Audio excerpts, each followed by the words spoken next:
You've no idea who I am, have you? Yes, you're Sardo Numspa. Look, I don't care who you are. I do care if you kidnapped a little kid, though. I could destroy you, just like that. We wouldn't want that. Listen, bring me the boy, and I'll give you the knife. And then no one will have to be destroyed just like that. Think it over. My brother's forgiven me. Key, Dr. Hung, Brother Numspa has forgiven me.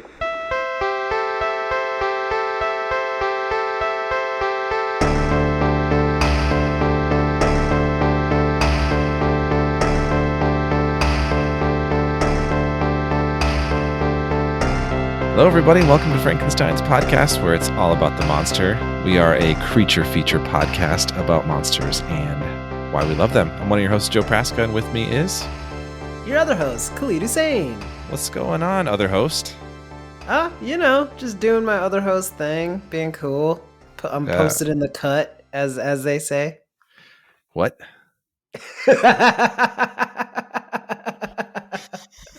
I'm posted in the cut, Joe. I don't. What's the question? I've never heard that before. Yeah, I figured based on your reaction. I guess. I guess I have a little ways to go. I'm still working on being cool. I'm sitting in the chair backwards, like I said last time, but I got a ways to go. Exactly. A journey of 1,000 miles starts with one step. Yeah. So, of course. Anyway, sorry to listeners. We're getting this episode out a little bit. I know we had we kind of a long hiatus there over the new year, and then we came back and we're like, yeah, we're back, and then had another kind of little break here again. How have you been, Khalid? I've been good. I guess it has been a couple weeks since we last spoke. I'm training for a 5K. I don't know if I brought that up last time, which training for a 5K sounds like really like dramatic. It's not like an intensive thing. It's only like 3 miles. So I'm running more is probably the safer thing to say there. Yeah, it's like slightly over. It's like 3.1 miles, Khalid. Don't sell yourself short. That's true. Yeah, I should get every step of that K jotted down for the listeners. All those Ks. Yeah, I'm good though. It's nice, being active and just prioritizing my fitness. That's a big thing for me these days. I'm doing good. How about yourself? I'm okay. Okay. One of the big reasons why we ended up rescheduling is at our house, our furnace was red tagged, which is a term I recently learned, meaning that you can't use it. And being in Minnesota, we were in our negative degree weather, and so that was a great time to not be able to use our furnace. So we thought it would be a nice time to start to use our fireplace, which I've never used a fireplace before, and it warmed up the house. That was really nice, but I did it wrong, and carbon monoxide detectors went off, and the fire department had to come out at like 1 a.m. and that was fun. So fun. Wow. Super fun. Yeah. So we were supposed to record the next day, and I'm like, I'm a little bit tired, Khalid. Children don't respect the naps of adults, so I can't really take a nap with the 2 young ones. Yeah, and me being the benevolent co-host that I am, I really just let it slide. I believe actually when I was texting you about how tired I was, you were like, "Oh, I just woke up from a nap." Yeah, no, I had to really throw it in your face. That, you did. That fancy-free California bachelor life I'm leading. Like, yeah. I don't even know if I have a furnace. That's like, I don't know that we need it. Yeah. It's not so only nice are you napping, out here, but you don't need to deal with furnace issues. Like, God damn you. I truly could not rub it in your face more if I wanted to. I kind of do. Literally, you're the worst. Love you too, buddy. In all seriousness, no, I'm sorry, man. You guys can't catch a break between like all the kids getting sick and then this nonsense and everything else that's been going on. It's just my heart goes out to your family. Oh, thanks, buddy. Yeah. Well, right now we're good. We got a brand new furnace now, finally, and it's nice and warm and toasty, so that's cool. But now that the weather's getting nicer, so it's right. A lot of good it does you. Yeah, I mean, it still does good, but Still cold some for good you. it does, yeah. Like I'm like it's nice out. It's like 40, and you're like, oh. 40. Oh, that's gross. I think it's Oh, no, beautiful. I am not a fan. Anyway, Khalid, what are we here to celebrate today? Celebrate? Yeah. So uh, celebrate in the form of podcasting about.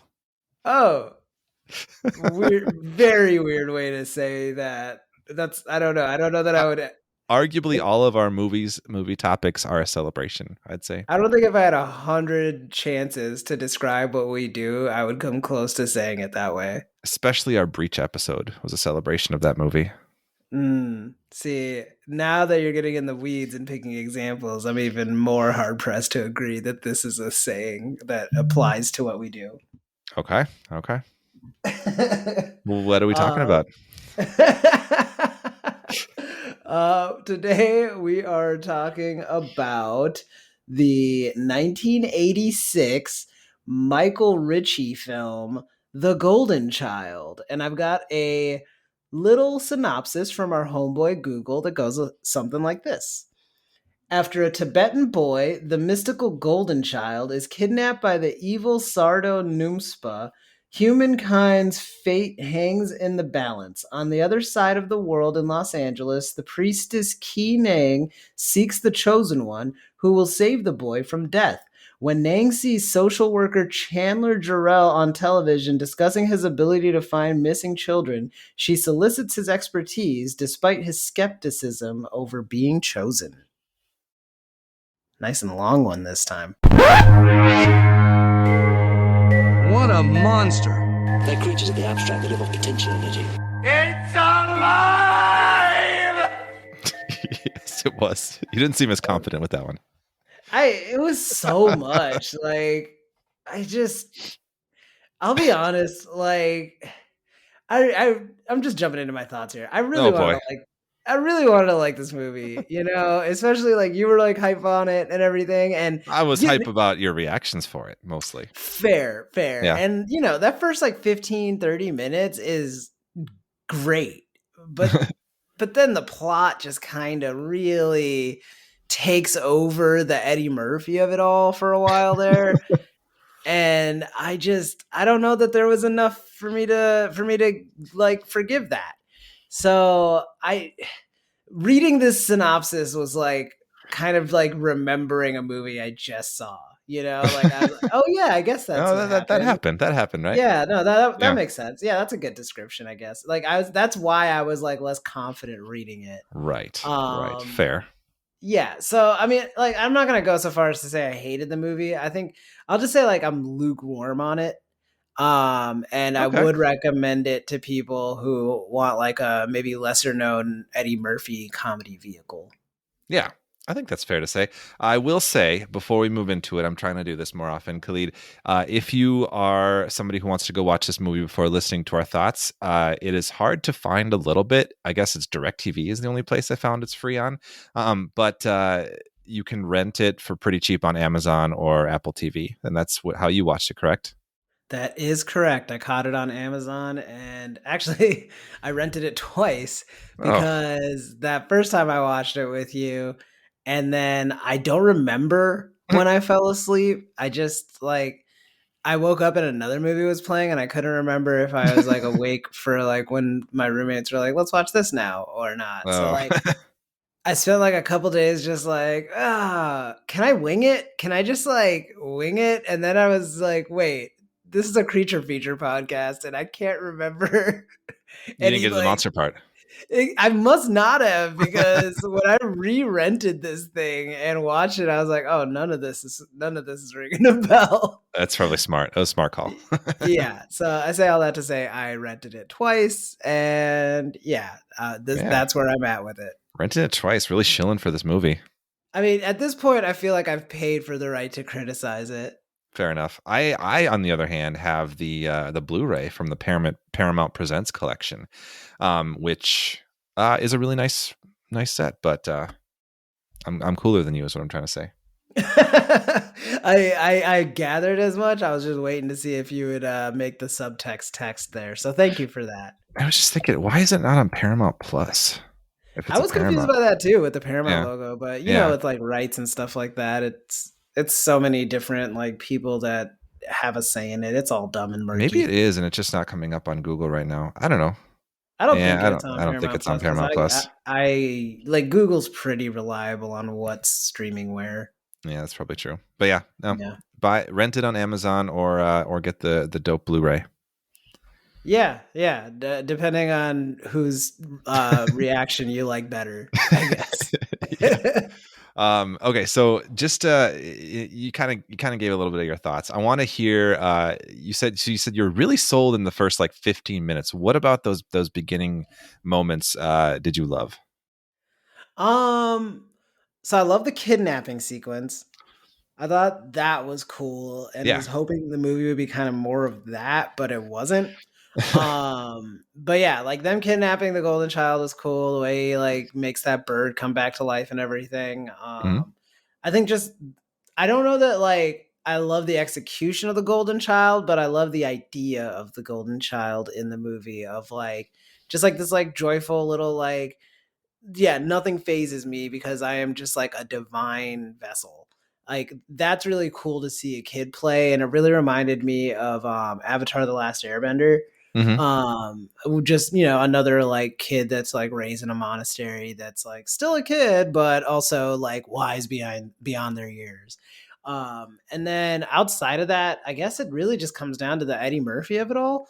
Mhm. Yeah, like this is like peak Eddie, like this is when he was making like those movies that whatever the script was before Eddie got involved, like it immediately changed to like conform to something that lets Eddie be Eddie, which is just like a fast talking, like abrasive and just charismatic screen presence, everything he was Right. doing in here. And like, I think he must have said, "I'll bust your ass" like 4 times in the first like 30 His minutes of this catchphrase. movie. Yeah. Like that's just so awesome. You know what I mean? Like his character to me just makes next to no sense of like a social worker that goes on to like talk shows like that are I guess Maury. It's like a Maury type talk show. It's like I thought it was like a PBS Access Or kind of show yeah, or like something. like Yeah. a public access Maury, like one tier below Jerry Springer, where like anything goes.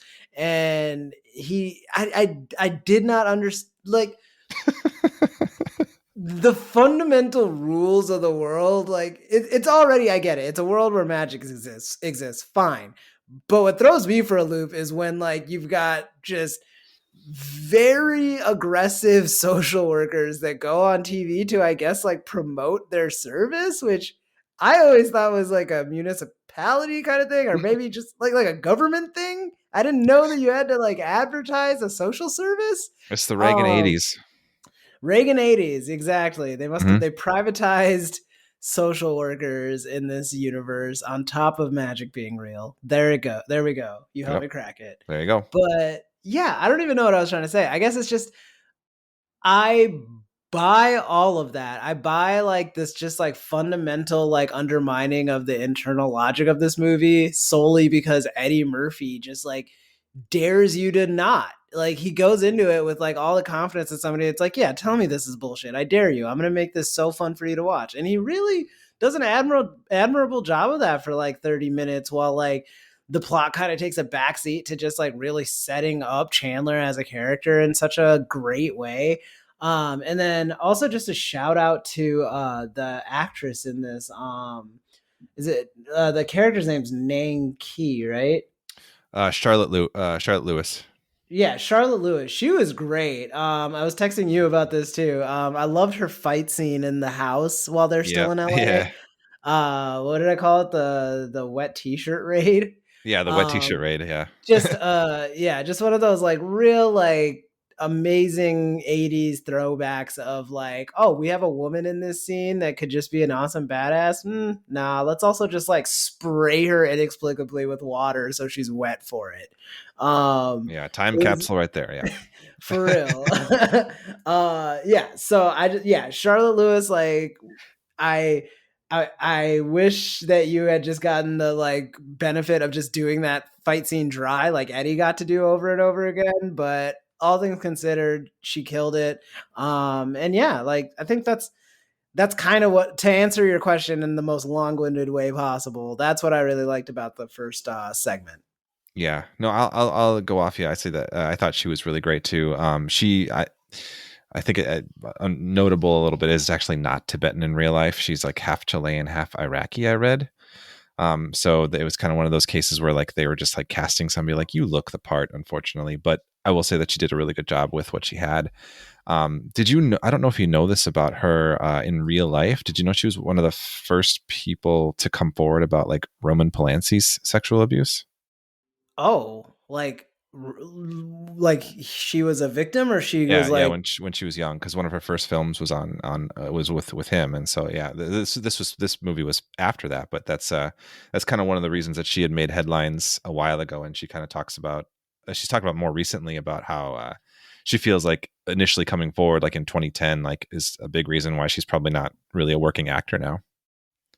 Which wow, is I had no sad, super idea. sad, yeah, because I guess I only ever really like had thought about like the victim of his that was the reason he was on the run. But yeah, he had other victims, so that's oh yeah, wow. I mean, good for her for like doing that. That's such a oh for courageous. sure, That's yeah. so courageous, and like yeah, probably did ultimately like affect her career in like that fun way Hollywood just like happens to punish the wrong people and over again. Absolutely, absolutely, yeah. But Wow. yeah, no, but she was great in this, and yeah, I liked her a lot.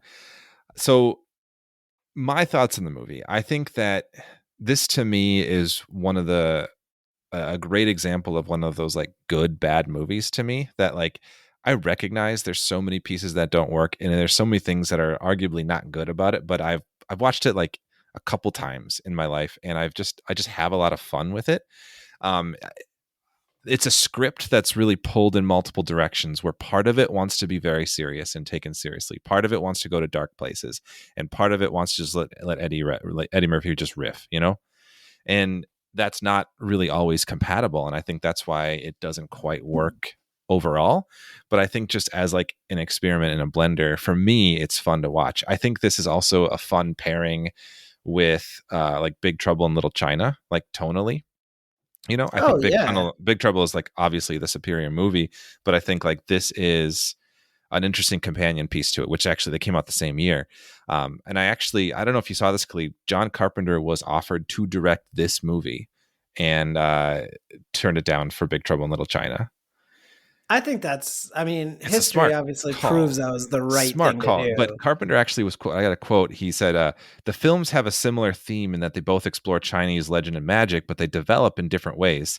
He said, Golden Child is a very fine script. It has its problems, but it also has one big plus, Eddie Murphy. It'll be hard to pull off that script, but if they do, it could be a wonderful movie. Well, here's the thing, and this is no disrespect to Eddie Murphy. Yeah. Kurt Russell could do Golden Child. I Yeah. don't think Eddie Murphy could do Big Trouble. I just I don't don't think think so. Yeah. at that point in his career, I don't think he has the humility to be the butt of the joke. And that's really the core of it. Big Trouble Mhm. is like accidentally making fun of the fundamental concept of the Golden Child, So which even, is that yeah, it's very self-aware, and the Golden Child is very not self-aware, I don't think. yeah, no, Golden Child is the like unaware version of that parody in like a lot, like ultimately the worst ways. You know what I Yeah. mean? Just like this idea of like, and again, I love Eddie Murphy. He sells it as Chandler. Like, if anybody is going to be in that universe, like the chosen one, he's a great pick. Like, he's super Mhm. confident in like this like James Bondian way that, again, like he was a social worker. Yeah. I and this isn't me like roasting social workers. I'm sure there are like like suave social workers that are also like just inappropriately horny. I'm sure. Like, I don't want to gatekeep that. That's possible. My point is though, like it's just it all like coalesces in this way that like I don't know, like he's just like the Michael Jordan of social workers in this universe. And Yeah, he's like famous, yeah. And that's already such a, even Eddie Murphy, who's doing a decent job selling it, has to try so hard to sell something like that. And it, like, the movie just takes pains to like make him the chosen one in a way that's Yeah. just like not nearly as fun as what Kurt Russell's doing in Big Trouble. Oh, for sure. I will say it's kind of fun to see both James Hong and Victor Wong in this and Big Trouble in Little China. Both those actors. Yeah, that was cool. They're great. Yeah, you said Victor Hong is his name? Victor Wong and then James Hong. Are the two of them, yeah. Victor Wong. Yeah, I mean, I love that guy every time he pops up. I mean, he's just got a soft spot in my heart for Three Ninjas. Yes, yeah, I was thinking the same thing. Confusingly the grandfather of three very white kids. Yeah, it's very weird. He is the maternal grandfather, just one generation removed, of three of the whitest kids. And I've always loved him, so it was great to see him pop up here. And I like that they did that little like trope of like, you meet him as like a scroungy whatever, and he's like hustling Eddie Murphy, and then he comes back and he's actually the mystic. Yeah, I love that. Yeah, that's actually kind of fun. It's silly, but it's kind of fun. Like Eddie Murphy's trying to like talk down to him and like this is the money I'm going to give you or whatever, and like Teresa's like, it's just like, fuck you, dude. Yeah, that was good. I mean, credit to Eddie though, he did not relent. Like he was like, that's $100. Do you know what? Like, this is 1986. You better give me that $100 back. Oh yeah. Yeah, you know what $100 is worth right now? Yeah, it was great to see them. And then James Hong, hometown Minnesota hero, also star on Hollywood Walk of Fame now. Yeah. I always forget he's from Minnesota. That's so cool. Yeah, he's awesome. He had a better role in Big Trouble though. He was like the big bad there, so that was a better role for him. But it was fun to see him here. Yeah, no, and I mean, I'm sure Carpenter could have done a fine job with something like this, but like, I think that unless you let Carpenter take it, like whatever weird avenues he wants to take it, which again, I don't know that Eddie would be open to. Yeah. Like, I don't see him like enjoying directing something like this. Yeah, I could see that. So the thing I think is interesting about this is basically the sole fact that Eddie Murphy was cast in this is what changed the movie into what it is. So it was actually meant to be like a much darker script. I think they originally had Mel Gibson in mind in the lead role. Wow. Right? So the writer had intended for the main character to be played pretty straight, and for like the story to go to like some darker places. Like, and I think there's you get remnants of that. Like, I think like the first missing child that Eddie Murphy's looking for like legit dies, and then like we see like the blood in the oatmeal scene. Remember that? Mm-hmm. Like, that's so fucked up. And wow. Yeah, right. Like then it's implied that they're feeding the golden child the blood to make him mortal or whatever. And so like there's some really messed up stuff that's just like arguably kind of glossed over in what has become like kind of a lighter toned script, but like that's all like a holdover from some of the darker stuff. The writer has gone on record saying, screenwriter, his name is David Feldman, has said he did not enjoy Michael Ritchie's job directing. And he did not like how the shift of like this, like he called it an action adventure detective film that he'd written, became just an Eddie Murphy comedy. He wasn't happy with the direction. Also famously unhappy with it is Charles Dance, who plays the villain, Tywin Lannister. He says something about how he thought The Golden Child was a very interesting script originally, but he says quote, Paramount basically chickened out and then hired Eddie Murphy, and they said they did a bunch of reshoots to add like quips and jokes with Eddie Murphy in there to make it like a very different kind of script. And they actually had a score, like a full-on like orchestral score from somebody. I don't remember who it was who did it. I think I have it somewhere, but the score was switched the last minute. Oscar-winning composer John Barry, who did Out of Africa and Dances with Wolves, scored the film. And when they changed the tone, they kind of hired somebody else to do the kind of like 80s synth like backdrop vibe. Interesting. Yeah, so that's why it's such a film that's kind of like warring with itself within it, you know? The Charles Dance thing really sticks out to me. I guess before I get into it, what did you think of his performance? I mean, I thought he did pretty well. I mean, he's he's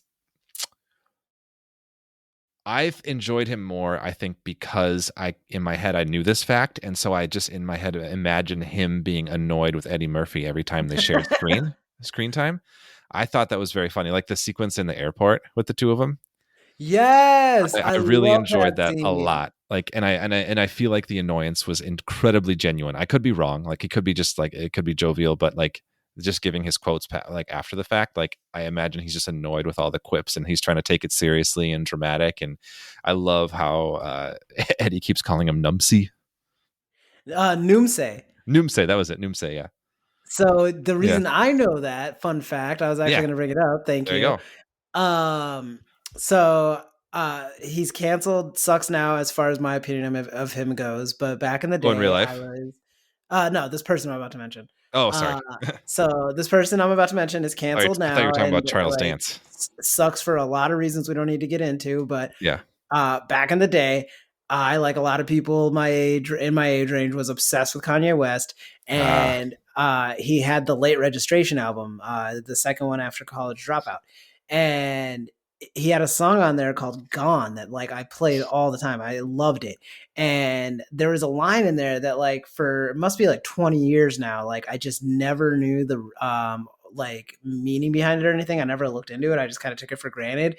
But there's a line where he goes, see me at the airport at least 20 Louis, treat me like a prince, and that's my sweet brother Noomsay.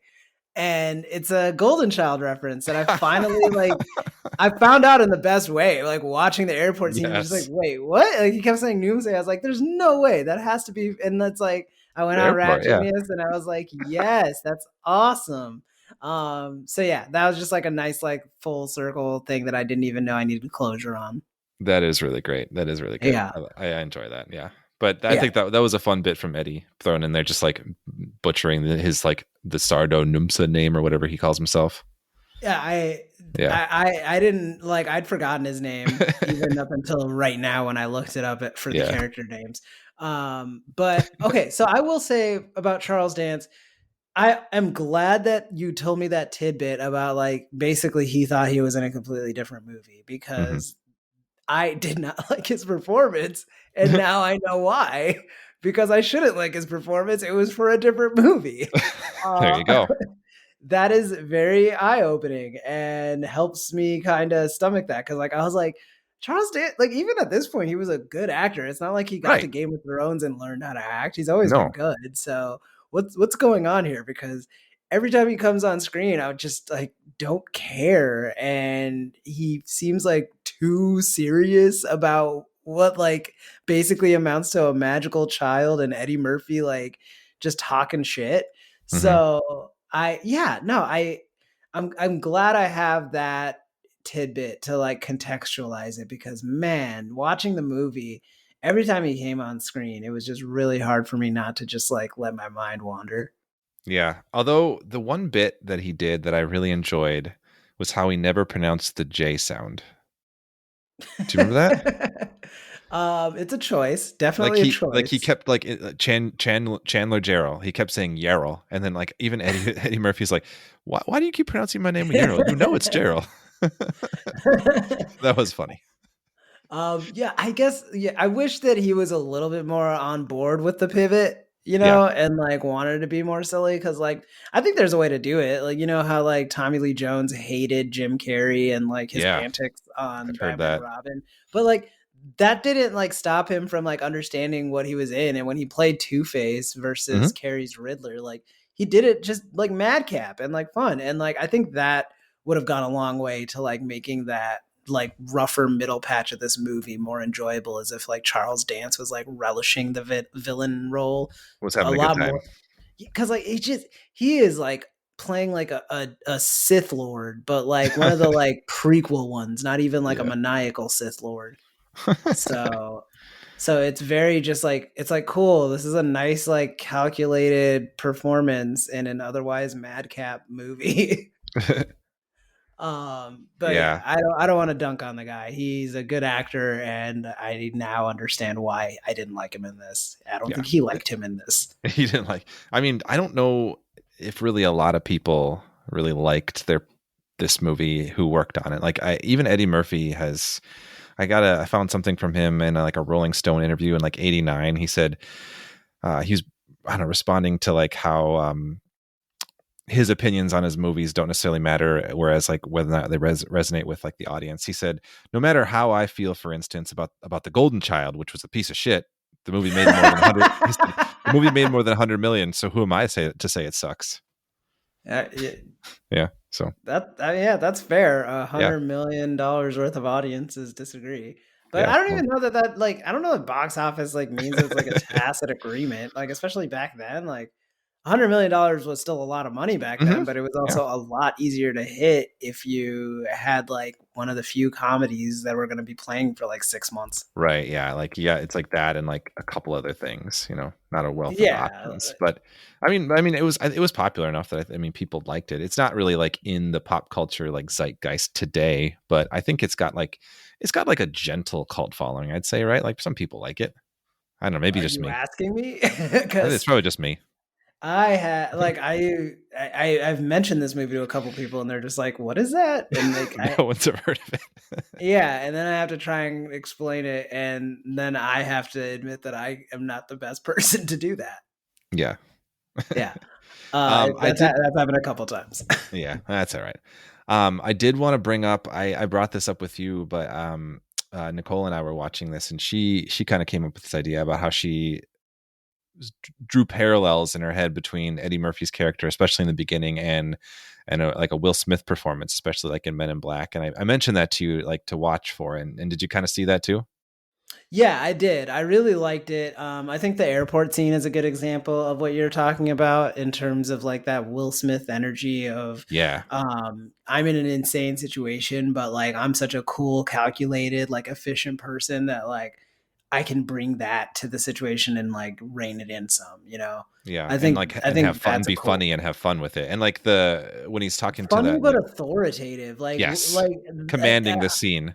It really caught me in scenes with him, like again the airport scene, because like it's a funny scene when he's like going up to him and like, oh, my brother Numspa, and like it's all very comedic, but it's also just like character driven in that it's a strategy to basically put the man in a stalemate where it's like, look, you can say I stole the dagger and like get the cops to try and get me to hand it over, but I'm just going to insist on being arrested so that it's evidence. And then you and me both don't get the sword or the dagger or whatever. Mhm. And we'll just like go through a prolonged trial. Do you want to do that? And it's genius on top of being funny. And yeah, it's very Agent J.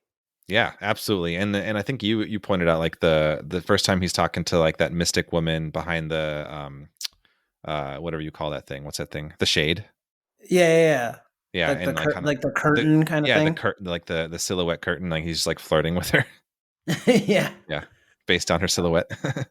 Oh my god, that's the thing. Like, I love Will Smith, but like he pretty quickly like kind of turns like asexual as an action star, which Yeah. he kind of predicted a trend that looking at you superhero franchises continued on with. Mhm.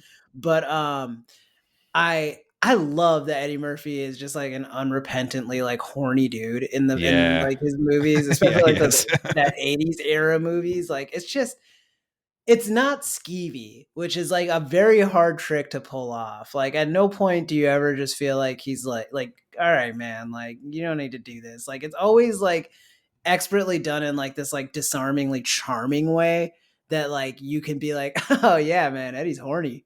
Mhm. That's hilarious. Mhm. Uh, yeah, I think it's just I think I lamented this in the text message with you too, Yeah. but like I bring back horny comedy protagonists.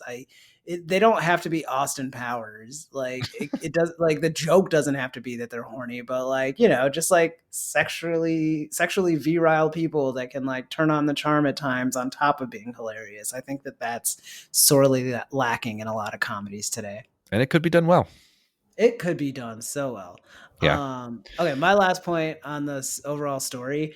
I think the last 5 minutes made me mad because I wanted that to be the movie. It was so good. The last 5 minutes. Basically, yeah. So basically, Eddie and the Golden Child, with their combined skills, take out Numspa, and then because his monastery's wiped out, Eddie, I guess, adopts the kid, and also they bring back what was her name again? It was Rachel. No, Charlotte. Charlotte Lewis. Charlotte Yeah. Lewis's character, Keenang. They bring her back from the dead, and they're just like a family. And I was like, why isn't that's the movie? That's awesome. Are you kidding me? Little magical chosen child, and then like fast talking Eddie Murphy, who also like is the world's like suavest social worker. I'd watch like a whole franchise of that. That was so cool. As they were just like walking and like talking trash, and like the kid can do little magic things. Like I'd watch any iteration of that. That was cool.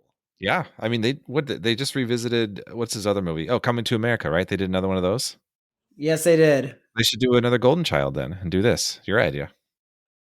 I mean, I'd be into it, but I think for me, I feel like the window's passed of like Eddie Murphy doesn't really like do that mode of Eddie anymore. True. And I'd be curious to see if he could, because like Coming to America, sorry, the sequel, Coming to Number 2 America. The number 2 in there, not the TO. Exactly. I don't know that really harnessed like old Eddie energy. So like if Golden Child 2 has a good enough script that he's into it and it somehow brings that out of him, yes, I'm all for it, because I'd love to see that family dynamic. That to me is a cool story. That does seem really fun, actually. The magic and all that stuff. Yeah, that'd be fun. They actually, I found out that the fun fact, the Golden Child was actually played by a 6-year-old girl with a shaved head. Even though, and they think in the movie they call him a Tibetan boy, right? Sorry, I couldn't hear you over the glass sheet ceiling being shattered. Boom.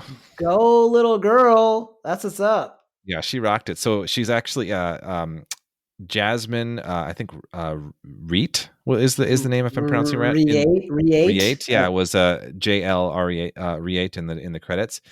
But she actually works, I don't know if she does currently, but recently works for the Hollywood Reporter and was reunited with Eddie Murphy when he was doing press for the Dolomite movie he made in 2019. Oh. And like I think she was doing something with his interview and he was like, oh hey, and then they like took some pictures together, and so that's kind of cool to see.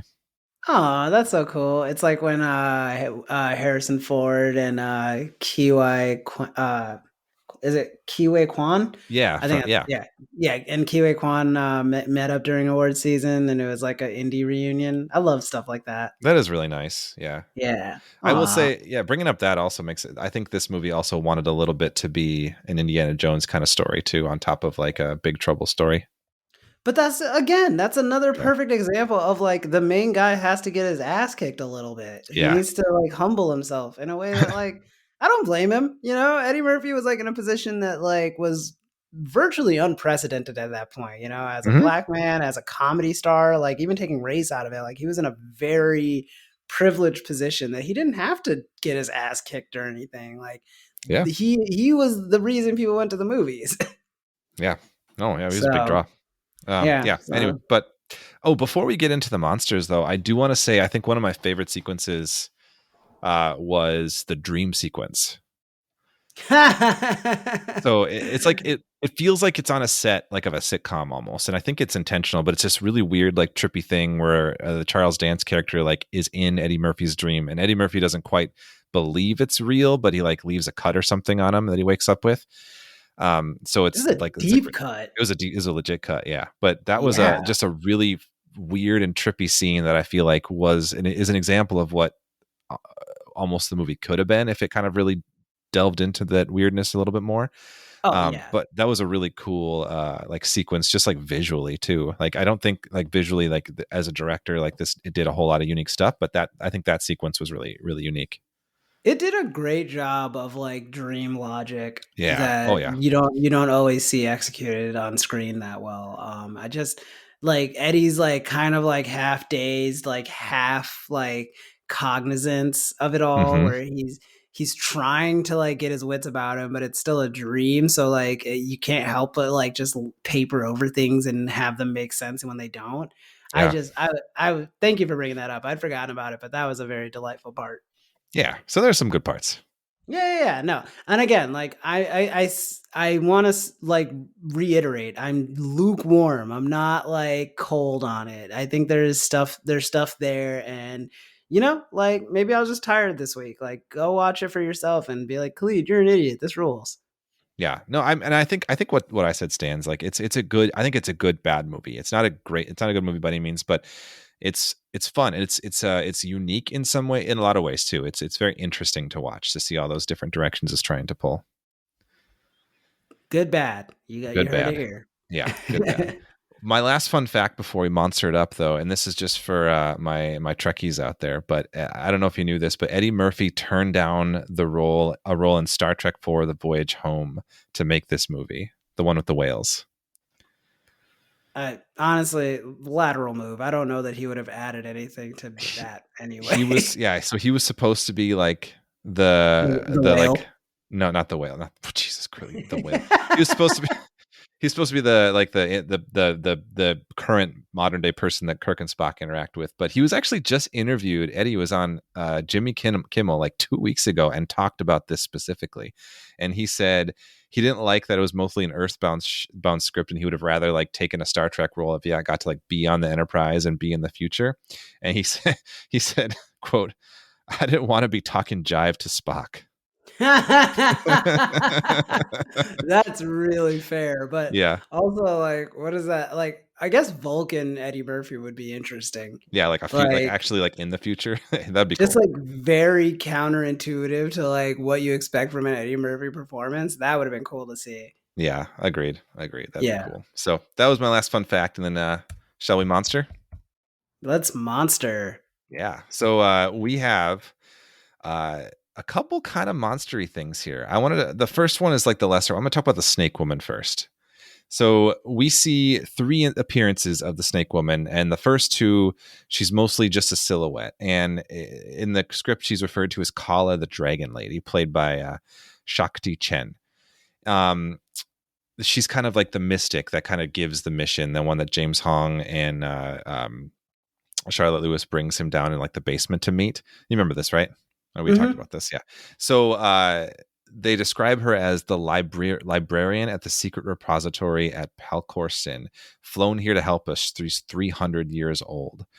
And then they say this offhanded line: one of her ancestors was raped by a dragon. Huh. So sit with that one. Yeah. Sitting with it. Yeah, so essentially what we find out after Eddie's like frustrated and tears down the like little divider there is that she is basically like a snake kind of dragon woman. So she doesn't have legs, right? She just has like a snake tail. So that was kind of an interesting like little monster reveal, and kind of a cool like stop motion effect that like looks cheesy by today's standards, but I think is kind of a fun one. What'd you think of that? I mean, yeah, as far as the effects in the movie, that was one of the more like successfully executed ones, I agree. I thought that say. was really cool. Yeah. I missed all that dragon lore though. That's all news to me. That was just kind of a real quick back and forth after that scene. Sure. Yeah. I might have been asleep by that point. It's okay. But anyway, the big monster, the big bad we have here is Charles Dance's character, Sardo Numspa, the demon. So he is a demon who is the leader of a secret Tibetan cult of devil worshippers. They want to kill the golden child who was prophesied to be the savior of mankind. So we see it in the end of towards the end of the movie, in the third act or the last act, Charles Dance transforms into a monster creature demon thing, and that's sort of like what made me think this movie would be a good one for the podcast. It's an interesting effect, and it's interesting kind of creature design in some ways, but the monster element of it when he's in monster form actually voiced by, it's just demon noises, but anyway, the great Frank Welker, Scooby-Doo. Whoa. Yeah, right. And okay. many other things. Yeah, so that's kind of fun, right? Hollywood royalty. Yeah. And actually the design of the demon, I kind of find it to be a silly design. He's like skinny and bony kind of, What'd you think of it? I would describe it as a spirit Halloween decoration. Yeah, I think that's fair. But if you have like an actual sculpting of the face of it, it's kind of cool if you look it up close. It's actually designed by Phil Tippett, who's actually a really legendary creature designer. And I don't think he was he might not have been as like prominent on this one as he is in others, but he held the title on this film, working for ILM, Industrial Lights and Magic, as quote Demon Supervisor, which is a great title. I love that title. That's great. I mean, Yeah. So I he hope designed LinkedIn just has that pinned at the just top. Demon Supervisor. Yeah. Yeah. So he kind of sculpted the creature that ultimately became the demon. He designed the puppets and what we saw in the final sequence. So that's Phil for us. He's recently made headlines because he finally made his own film, Mad God. Did you hear much about that? I did. Is it like it's been getting well reviewed, right? Yeah, I want to do it on the pod sometime. It's like a lot of stop motion animation and like just almost entirely creatures. I'm So into it. That sounds just fun. his wild monster imagination just on film. It seems like he's just got full control over it. Sounds right up our alley. It really does, yeah. So he did the work on this, and that's kind of fun. I tried to do some research on what the name, like Sardo Numspa, means. The only thing that I could find was a really random like Quora thread, like that question and answer thing. Basically, this person responded, said Sardo Numspa means not much of anything. Sardo is an Argentinian cheese, and Numspa is just the name of the villain in The Golden Child, was the quote. Yes.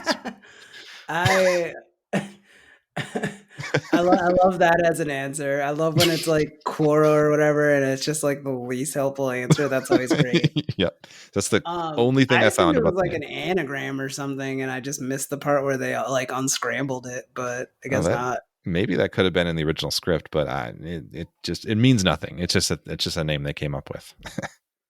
Well, I mean, all names are made up, Joe. I think Thor taught us that.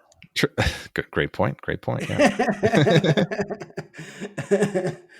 Cool. There actually, so there is some interesting stuff about the effects. So other than the monster effects, I found some fascinating stuff. So most of the VFX were done via like stop motion animation and puppetry with like a blue screen backdrop.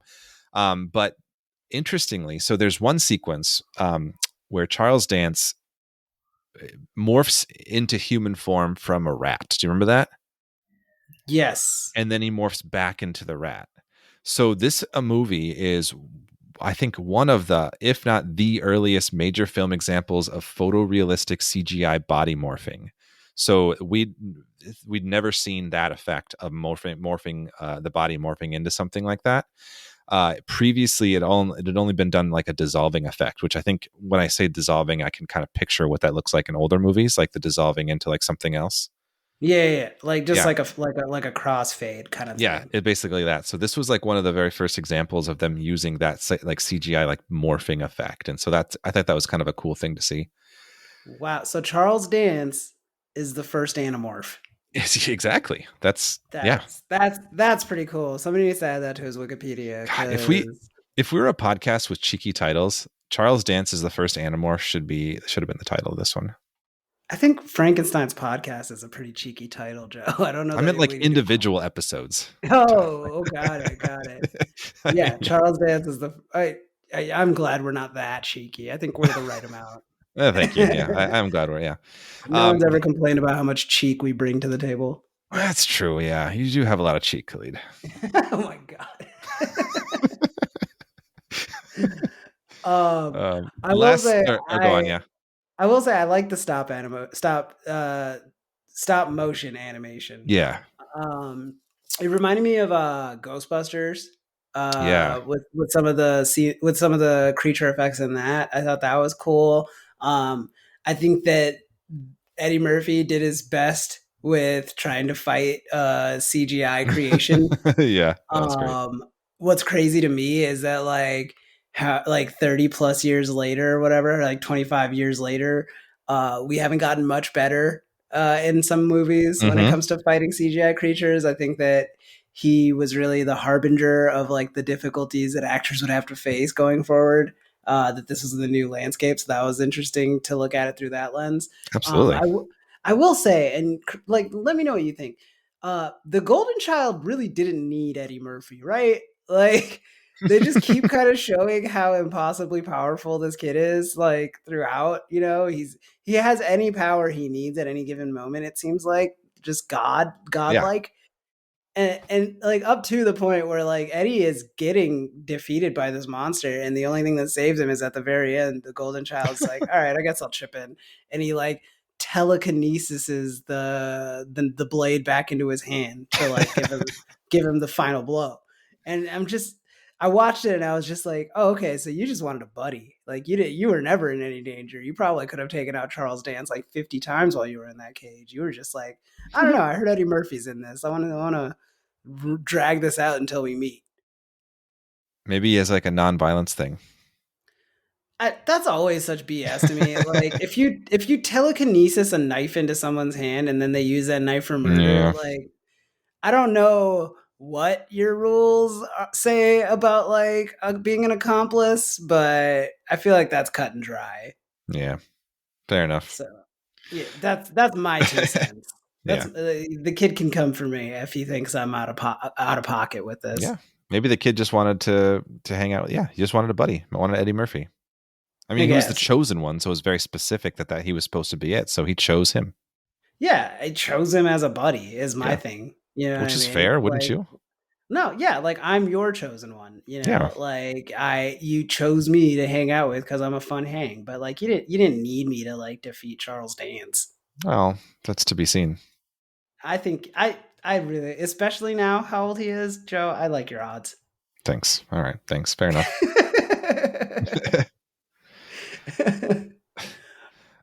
Last thing I want to say about the VFX here. There's an interesting, because they use like early CGI here, they used the kind of system that was pioneered by Who Framed Roger Rabbit to kind of like superimpose the visual effects on top of like what's happening on the camera, if that makes sense. So they use something called the Tandberg system. Have you heard of that? No. It's Bill Tandro, who is a live action motion control system which enables any camera move to be recorded on a floppy disk where the information is stored for playback later at the ILM facility and can be repeated exactly ad infinitum. So basically they store something and they're able to repeat it back onto the camera in a sense. So one of the visual effects supervisors said the tests for this were done in Who Framed Roger Rabbit, and they went so well they decided to use it on the Golden Child first, actually. So because this technically came out first, but they were working on it at the same time for Roger Rabbit. Wow. Well, I mean, I personally think that the animation stuff was more successful in Roger Rabbit, but that was also I think they had more time and they were perfected. Like it says that there was a Los Angeles Times story in this. They said they were working on the visual effects like days before the film opened, still trying to make it work. The team did say the most fun they had with the visual effects was the dancing Pepsi can. that was cool. But again, just really goes back to my point that this child is a small god. And I don't know that any of the movie needed to happen. Like he didn't put up even a little bit of a fight. Like there's got to be non like lethal ways to take people out with his powers. I just don't think he was trying. Well, I don't know. I mean, yeah, you're probably right. I don't have anything to say to that. Yeah, no, I guess I've just got like a bone to pick with that kid. The movie could have been like 45 minutes shorter. Oh, God. Speaking of bones to pick. Okay. Bears pick bones. Yeah, technically. 4 Bears test. 4 Bears test. For those of you who are listening for the first time. It is exactly what it sounds like. If you thought it sounded like Khalid asks, what would happen if you replace the monster that we're talking about with 4 bears? So would the story change? Would it stay the same? It's kind of a thought experiment, kind of just like a dumb game I play. Anyways, this movie, Charles Dance's monster guy, 4 bears would see again, like if the threat is just Eddie Murphy as like the chosen one or whatever, it's not fair because he has such an overpowered like weapon next to him that can just help him anytime he's like screwed. So I guess in that sense, like everything is the same level of threat to him because nothing is a threat to him. So yeah, like 4 bears, 10 bears, a legion of bears, like it wouldn't change the story in regards to like the threat that Charles Dance's character posed to the Golden Child or Eddie Murphy the whole movie. So yeah, in that way, I guess it passes because the villain was like kind of moot. Huh. Not really where I thought you'd go with it, but interesting. Yeah. What did you think I was gonna go with it? I thought it was going to fail. I just thought, I mean, I guess I don't know. I wasn't thinking, I know sometimes you change the metrics of the 4 bears on us, Khalid. I'm really just basing it on like the boss fight when he turns into the creature, you know? Because like I guess the implication is like it's Charles Dance in human form, regardless of like if it's the bears or that creature, right? Right. So like all the Charles Dance stuff stays the same. It's really just like when he fully monsters out at the end, and it just turns into 4 bears suddenly. Yeah, what would have changed? Like I don't think I would have been any more scared for Eddie. Good point. The 4 bears probably couldn't fly though. I don't know that the flying did much for me. I don't know that. You know what I mean? Like I what they lack in flying, they make up in being 4 bears. All right, fair. All right, pass this. You convinced me. You got me on your side. Thank you, God, Joe. I'm not a rookie. Yeah, no, you're not. You're 59 episodes in when you're not a rookie anymore. You're right. You're a seasoned vet. I'm sadly the world's foremost expert on the 4 bears test. You absolutely are. That's a truly unique title that you hold. That's something you should be proud of. Yeah, if this is all just like a preamble to the sci-fi movie I'm in, where like I'm the only person that can like save us from like some improbable scenario of like 4 bears popping up places. It's perfectly suited for it. Yeah. I also another scene I liked in the movie of the when the transformation scene is happening, Charles Dance turning into the monster. Oh yeah. And Eddie Murphy just bursts in like already like fighting. He's like, I can see you're busy right now. I'll come back later. It's so funny because you know he had a whole like quippy thing because he even comes in and he's like, brother, he was ready for a one-liner. Yep. He brings back Numspa. He's like, brother Numspa, and he's like, oh, I'll just see myself out. It's so funny. I completely agree. It was great. Yeah, I love that. Yeah. Oh my God, that Eddie Murphy.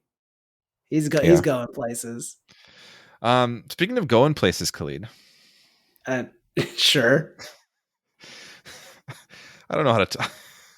Would you, if you were to be, got yourself in a real sticky situation, huh, Joe? Speaking of sticky situations, Khalid. Mm-hmm. Thanks for throwing me that one. Would you fight or would you flirt with the monster in question? Thanks for asking, Joe. This is our other segment, Fight or Flirt. This actually is what it sounds like when I fight or flirt with the monster in question. Yeah, I feel like I really, really already kind of telegraphed my answer to this because I'm not a fan of Charles Dance in this movie. Like if he was more zany to match like the zany world that they were trying to set up, it'd be different. But he's very like work oriented in a way that it just tells me like relationship wise, like there's not going to be like much focus put on us. So like unless I care about his work enough to like lose myself in it as much as he does, it's just long term I just don't see where it goes. So and again, like assuming that in this fight or flirt scenario I get the resources Eddie got, which is a godlike child that can make Pepsi cans dance, I'm not that scared of beating him. I just need to like make sure that the kid's on my side. So yeah, I would fight him. All right. Fight, huh? Yeah. He doesn't seem like that much of a catch to put in the effort of flirting. And I like my chances. What about you? I think I'm with you. I think I would have to fight. I don't know how well I would do if if I was the chosen one and you had like the golden child as your buddy, I'd feel pretty confident about that. Like you said, like he's the magic kid, like he helped quite a bit. Even if you die, he can bring you Yeah, back. he can bring you back, exactly. And just know, like, seeing the fight scene at the end, like, I don't think that he's that much he wasn't that much stronger than Eddie Murphy. Like, I think I could put up my own fight there too, you know? You could totally I could be take him. a Spirit Halloween decoration. Yeah.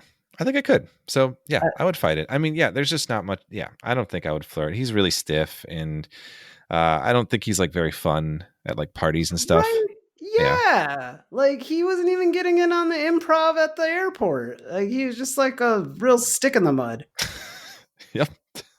Yeah, real stick in the mud. For real. It's like a grandpa thing to say. Yeah, sorry to get real with you guys, but I had to say that. I had to get that off Yeah. my chest. Anyway. Oh, all right. Well, I would say, listeners here, if you've watched The Golden Child, or you are going to rush to your screens to watch it now after our commentary, I'd love for you to comment somewhere, either on our socials, our Twitter page, or by leaving a review, 5 stars. Just tell us, do you think that this movie is a lukewarm movie a la Khalid, or a good bad movie a la Joe? I'd love to hear your thoughts. Also, if you want to like just bring it up for Joe, that lukewarm and good bad are like they're arguably synonymous. I feel like Nope. there's not enough of a difference there Nope. to Nope. distinguish. You're If nope. anybody else wants to bring that up to Joe, I feel like he would hear it better. That He will would fall on deaf ears. give it a shot. I'm A going to few of you refuse. say I it. He's not that refuse. deaf. He's not that deaf. I refuse to acknowledge that. They're different takes, and they're not the same. Yeah. Okay, Joe. Fair enough. No, you're probably right. Yeah. Anyway, we should move on to our final segment. You ready? Yes. Our final segment of the show is our What the Fandom segment, in which we share things that we're into at the moment that may or may not have anything to do with monsters or the movie in question. So, Khalid, what the fandom with you? Thanks for asking, Joe. My What the Fandom this week is going to be the 2021 independent feature film available on Hulu, Stop and Go. I hit you and Nikki, Wifenstein, Nikki, Frankenstein. Wifenstein, Wifenstein. Was that purposeful? No, it's not. You finally got it. But yeah, so Stop and Go. I told you guys about it a couple weeks ago, and it's just really been staying on my mind, and it's a great movie. The plot is pretty simple. It's like set during the pandemic, the early days of the pandemic, and these two sisters who are in lockdown together find out that their grandma is in a not too safe for potential victims of COVID nursing home. And so they have to race across the country during the pandemic, like when they don't know anything, there's no vaccines or anything. So it's all just like that built-in tension that comes from like those early days of COVID. And it really, like with that as the backdrop, the movie kind of just takes the plot away for a lot of it and just lets you like sit with these two sisters on a road trip. And it's these two actresses are so amazing. Like they really just bounce off of each other in such a enjoyable way. And the jokes are so funny. It's like a really strong cast that they have surrounding them on top of like their great performance. And it just gets like more and more charming as the movie goes on. And by like the halfway point, I was completely won over. Whereas I had just thrown this movie on as like on like a random whim of like, let me just see something that I hadn't ever even heard of before. And I'm so glad I did. This movie really just paid off in that way. And I'm telling everybody I can think of, like, check out the movie Stop and Go on Hulu. Yeah, so that's it for me. Joe, what the fandom with you? Thank you, Khalid. Stop and Go sounds great and charming. Yeah, thank you. I'll check that out for sure. My fandom this week is going to be a book that I just wrapped up. It's called Mexican Gothic by Silvia Moreno Garcia. It's a Gothic horror story, like it's written just in 2020, so it's new, but it's like in the vein of like those kind of classic like Henry James or Shirley Jackson like Gothic horror novels or novellas at the time. but it's got this interesting spin on it. So it's the story of this young woman named Noemi from Mexico City who has to travel to like rural Mexico to check up on her cousin who is unwell and living in this manor from these that was built by these like English people who like built this manor on this mountain to mine silver. And her cousin is kind of claimed that she thinks her husband's trying to murder her. So Noemi goes to this place, and weird stuff happens. The family is very eerie and very mysterious. And there's just a creeping dread that happens throughout the book where it starts off as like dreams and you're not quite sure, just like in the great kind of gothic tales, you're not quite sure what's real, what's not, or if anything's really actually happening, or she's just kind of slowly going insane from not being in her element.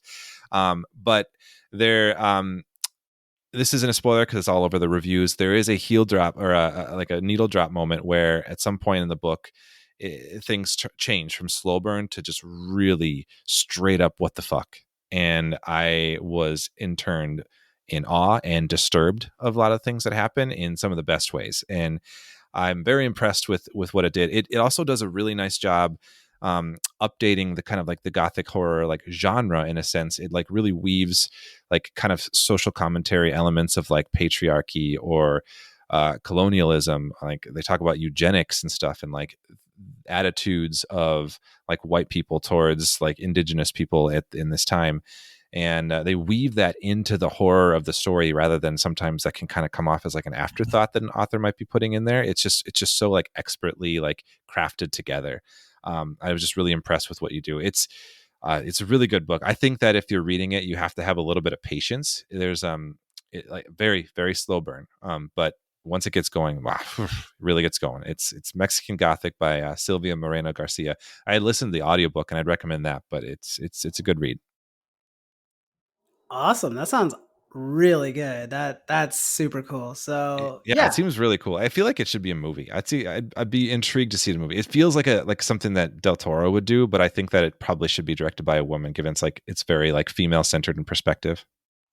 Also, Del Toro directing a movie called Mexican Gothic just feels so on the nose. It really does, honestly. Yeah, he should produce it. Like help find somebody. He could produce it. No, definitely. Yeah, I mean, if he got his fingerprints on it, I'm sure that like the on-screen adaptation would do it justice. Oh, for sure.